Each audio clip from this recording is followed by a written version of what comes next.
Hey, true believers, it's Englentine here. Have you guys seen Hell or High Water, the movie with Chris Pine? That guy's so dreamy. And the one where him and his brother are robbing banks to help pay for the farm so his family will be okay. Brimstone is very much like that in the way it feels. Like this entire book right here is really just meant to give you the feel of the town. This is very much a character story. And that's kind of weird coming from the book with the cover and these images that they're showing us. And I believe this is going to be the most divisive, I mean, even more so than Silencer of all of the books. Because this is not any kind of straight-up superhero book. At least not the first issue. Maybe as it goes, it's going to show us this. And yes, I do believe this is being written for the trade. But in all honesty, I like the way it's going about it. It gives us a splash page of Brimstone, and then it flashes back to the past. And for the next 20 pages, we're basically shown the hero, or the protagonist as it is, and the town that surrounds him, the people that surround him. It very much is a character story, as I said. And it's kind of hard to describe because I don't know. I mean, I know what a noirish story is, and this is definitely noirish, but it's like 1970s noir, where it takes place in the desert instead of the city. Because the 1940s noir always took place someplace like that, or at least Key Largo. But yeah, it's one of those desert films put to paper, and you get to meet all the characters and what's going on. They all seem nice. Do they have something buried beneath that? That's the question. The main character wants to get out of the small town, or at least get his sister out of the small town and help everybody. It's really odd because if you go by, hey, does anything happen? Nope, not really. So, you know, right here we have a scene where a guy gets frozen, but in all honesty, does anything happen in the first issue? No. So then that's why I think this is going to be the most divisive.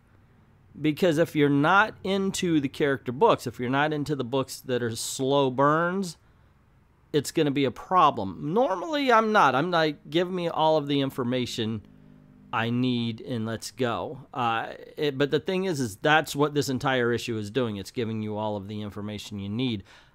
So I liked it. That's the short version of this particular review. I liked it. I like the character of the sister. I like the protagonist. I like the old lady with the cookies. I enjoyed the sheriff for as long as it is, and I'm very curious to find out what this version of the devil is doing in Brimstone, or with Brimstone, I should say. That's not the name of the town. I don't know why I called it in Brimstone. That being said, it's, yeah, I don't know how to say this. Nothing happens in this book as far as excitement or anything like that. You're not coming to this one to go, woohoo, this is kicking ass. No. Oh, I will say this. The guy in the car is the devil, and they're going to hammer that in. Like, in one scene, they show a snake, and the other, he almost starts singing Rolling Stones, please allow me to introduce my... I'm not really. But point being is he jokes around, ha, ha, ha, I'm the biggest deal maker, blah, blah, blah, blah. And it's almost just so freaking obvious. But so they're a little bit heavy-handed with the devil stuff. That being said, geez, what else can I say?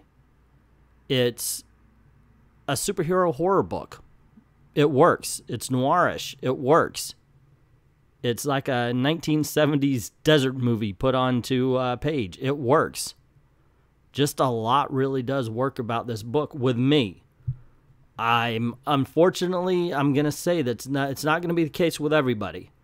If you don't mind a character study, if you don't mind a character book, you're going to dig this. If you are an all-out action person, this book may not be the one for you. Me, on the other hand, I dug it. But that's just my opinion. What is yours? Have you read The Curse of Brimstone? What do you think? Did you like it? Did you hate it? Were you like me? Or was like, hey, I like it. I just don't think, you know, I do. I think this is going to be a little bit divisive. I think some people are going to be like, boring. And I think some people are going to be like, hey, it creates an atmosphere. It's not bad. Let me know in the comments below where you stand. Also, if you like this video, you want to see more, click like, share to get the word out about the channel. And, of course, if you haven't done it already, subscribe and, most importantly, hit that notification bell so you don't miss any of the cool stuff that happens around here, like Comic Book Thunderdome, every Saturday night at 9 p.m. Eastern Time right here on I Love Comics, where we put two geeks against each other to argue all those arguments, to debate all of those debates you may have done in a comic book forum or at a comic book shop or even on Twitter sometimes. It's a ton of fun. Once again, 9 p.m. Eastern Time right here on I Love Comics. Also, this is the way to make a living. So if you don't mind heading on over to Patreon, drop $1 in the till. Help us keep the lights on. Help us keep making videos for you and get better equipment to make better videos for you. Also, for as little as $1, you can join the Great Graphic Novel Giveaway. It's easy. We just pick a patron's name out of a hat, the winner. We send a graphic novel or a trade paperback. Easy peasy. Lots of fun. I'd like to thank everybody who's already done that, and to everyone, all of the true believers, thank you very, very much for watching.